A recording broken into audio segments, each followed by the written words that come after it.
Velasquez City, school administrators, teachers, and especially to my fellow students, a pleasant morning to all.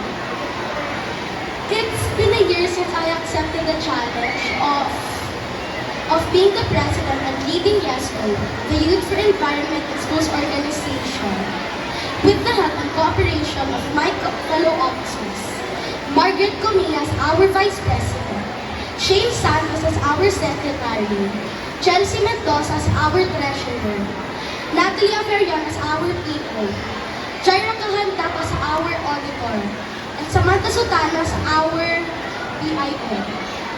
And with the guidance of our advisors, Sir Philip Merquilla and Sir Ronel de la Cruz.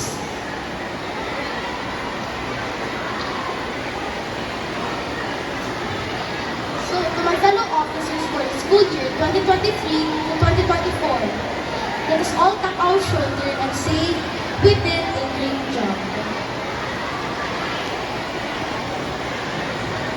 Now, I'm turning over the seating of responsibility to the next set of YESO officers to be led by their president, Shane Santos.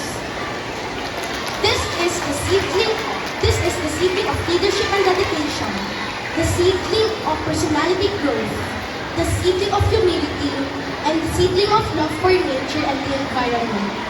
May this seedling grow as you do your responsibility in taking care of the environment. Work with dedication and love. Work together and grow together.